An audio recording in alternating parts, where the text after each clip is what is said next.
Hey there, so Scream Factory just announced two new re-releases, and I have to say, I'm completely underwhelmed. Uh, I'm the guy on here, and everybody knows me as the guy that gets most people to buy Scream Factory releases. And a lot of people that I know that have watched my channel have actually bought Scream or Chef Factory releases because I've talked about Scream and Chef Factory releases a lot. And these are some, they're not bad films. I actually have one of them in an MGM double feature. I will get it again, but I'm going to go for the Arrow Blu-ray rather than the Scream Factory Blu-ray in this case. The cover just kicks butt, and I can't see Scream Factory getting any better than the cover that the Arrow one has, which is really awesome.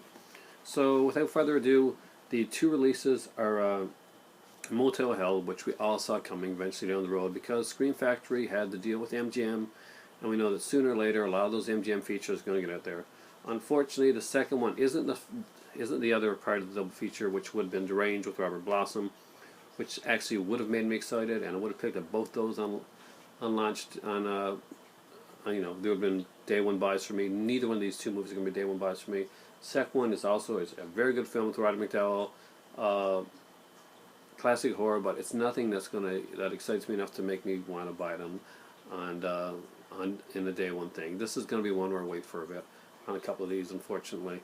And it's The Legend of Hell House. Yes, it's a classic, but again, it was another predictable choice for Scream Factory when the recent release announcements have mostly been about newer movies, chiller stuff, and some indie stuff that really has been pretty underwhelming. I gotta say, I'm really disappointed. I know they said there was 4 big titles. This, I'm guessing, are 2 of the 4 big titles that are supposed to be announced soon. And if these are 2 of the big titles, I'm really disappointed. Neither Motel Hell or The Legend of Hell House, in my opinion, qualify as big titles, as marquee titles. To be honest with you, if you would have put out Slumber Party Massacre 2 and 3 together on double feature with some extra new bonuses, that would have been a bigger release for me. But then again, that's the stuff I like. I like the slasher stuff. I do like some of the other stuff, but again, I can't fault either one of these choices. I just think that they're blah. I think that they're predictable choices, and that kind of disappoints me. Scream Factory seems to be taking chances. Stuff like The Final Terror comes out, and I plot it, and I'm looking forward to it. And you get and Wes Craven's Deadly Blessing came out, amazing stuff like that you don't expect to see on Blu-ray or DVD. And then this comes out, and you knew that sooner or later someone's going to put this out, or The Damn or Twilight Time. And I guess it's better to have Scream Factory put it out, but still, it's maybe I'll come in earlier. If you guys convince me that these are actually better choices than I originally thought, because this Motel Hell from Arrow Video is a top-notch title that really doesn't need to be revisited. And Legend of Hell House, again, a great film. Pamela Franklin, Roddy McDowall, but still not what I'm looking to see come out from Scream Factory. I'll save some money for a bit because I've got to focus on 2 of the other companies that I'm looking towards now. Guys like Kino and guys like Criterion. Yeah,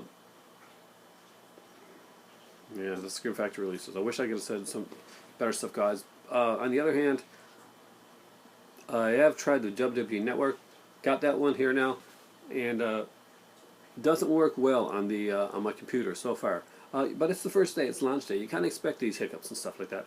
Though I do play the app, I play it on my PS3, and I watched like a few of the shows. Great stuff.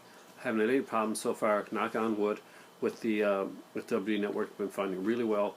So hopefully they'll work out the online aspect of it. I know that the Major League Baseball, who's helping run this WWE app here,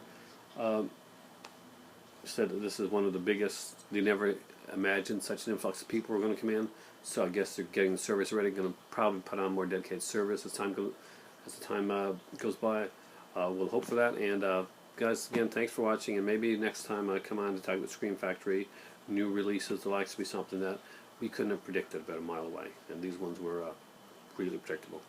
So for me right now, it's time for tea.